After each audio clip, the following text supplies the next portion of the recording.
পরিস্থিতি আমাদের অনেক কিছু শেখাতে বাধ্য করে।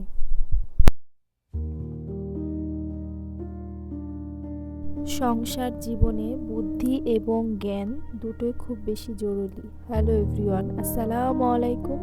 আসি ফারজানা ব্লগসের আরও একটি ভিডিও নিয়ে আপনাদের মাঝে আমি চলে এসেছি। ফারজানা দেশ ও দেশের বাইরে যে যেখান থেকে আমার ভিডিওটি দেখছেন সকলকে জানাই অন্তরের অন্তঃস্থল থেকে অনেক অনেক ভালোবাসা। সকালের বিছানা আসলে অনেক মেসি হয়ে থাকে না, শীতের বিছানা বিশেষ করে। শুরুতেই আমি শীতের বিছানাটা গুছিয়ে নিয়েছি। তারপরে আজকে আমি ছাদে গেছি, ছাদে যেয়ে দেখি আমার ননদিনী সে বড়ি দিচ্ছে তার আম্মুর। আর বড়ির তো অনেক নিয়ম কারণ, সবাই সবারটা দিতে দেয় না।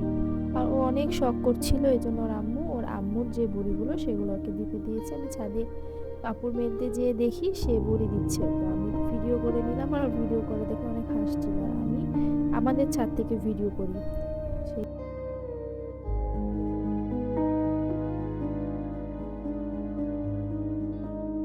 আর আজকে সোফার রুমটা ডিপ ক্লিন করে নিই, পর্দা খুলে ফেলি, ডাইনিংটাও একদম ঝুল ঝেড়ে ক্লিন করে নিই। পর্দা খুলে সোফার কভারগুলো খুলে সুন্দর করে মুছে নিই। আর দেখতে পাচ্ছেন অনেকদিন থেকেই সোফার রুমটা ক্লিন করা হচ্ছিল না, এই পর্দাগুলো আজকে কেচে দিবে।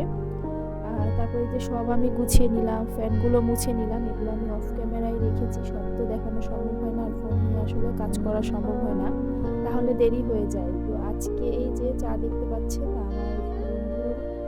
আমার বরের বন্ধু আসছে, তার জন্য লেবু চা করে দিলাম। তো পরে শুনে আমার বড় লেবু চা খাবে, এই জন্য আমি সবার জন্য লেবু চা করলাম। আর এই যে লেবু চাটা নাকি অনেক মজা হয়েছে।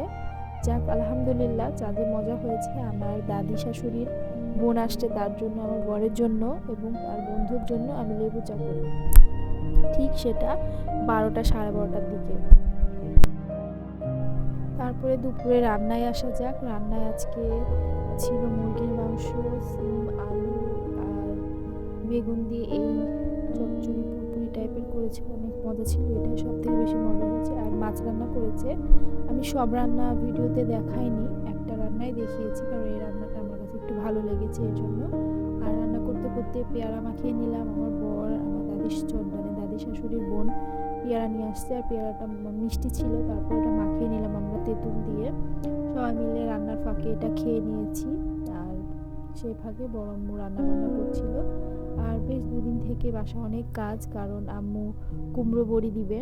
আর এই বড়িটা দিতে একটু কষ্ট, মানে এটাকে জাতাতে একটু পিষে গুঁড়া করে নেয়, ময়দা আইটেম আর কি, ময়দা দিয়েই বানায়। আর এই যে বিকেলে এসে ছাদে এসে দেখি যে এই যে আমার পিচ্চি দেবরটা তাদের চুলার ভেতরে ঢুকে বসে বসে খেলছে, তার তো খেলার কোনো সঙ্গী নাই। তো এসে আমার খুব ভালো লাগলো, আমি বলছি বের হও ভাইয়া বের হও, আমার চোখের দিকে তাকিয়ে আছে, কিন্তু আমার কোনো কথাই শুনছে না। তারপরে তাকে বের করে নিয়ে আসলাম।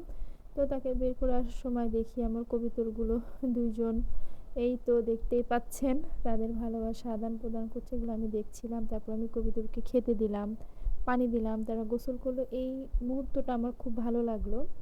তো আমার ভিডিওতে লাইক অনেক কম, আপনাদের কাছে একটা অনুরোধ করব, আমার ভিডিওটা যদি আপনাদের ভালো লেগে থাকে শুধু কমেন্ট না, প্লিজ লাইকও করবেন। আপনার একটা লাইক আমার জন্য অনেক উপকার, আর আমার এই ভিডিওটাকে অনেক দূর পর্যন্ত নিয়ে যেতে পারবে।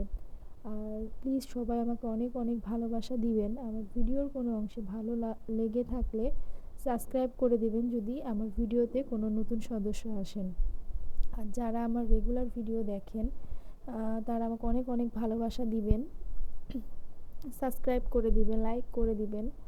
আর মানুষের ভুল ত্রুটি হয়, মানুষ মাত্রই ভুল করে, আমি বারবার একই কথা বলি। আর পৃথিবীতে মানুষ ভুলের ঊর্ধ্বে না, মানুষ তো ভুল করবে, ভুল তো মানুষের জন্যই। আমি খুব সুন্দর করে গুছিয়ে কথাও বলতে পারি না, কথার মধ্যে অনেক ভুল হয়, আর কি বলি তাও জানি না। তো এভাবে আমাকে ভালোবাসা দিবেন। আর ভিডিওতে চাইলে আমরা অনেক কিছু শেয়ার করতে পারি না, হয়তো বা নিজেরাও ভিডিও করেন জানেন। তো এই ভিডিও থেকে আমি সামনে এগোতে চাই, শখের বশে ভিডিওটা করেছিলাম, কিন্তু এখন এসে বসছি যে ভিডিওতে অনেক শ্রম দিতে হয়, অনেক কষ্ট। তো আপনারা এভাবে আমাকে ভালোবাসা দিয়ে যাবেন, তাহলে সামনে কিছু করতে পারবো। আসসালামু আলাইকুম, আল্লাহ হাফেজ।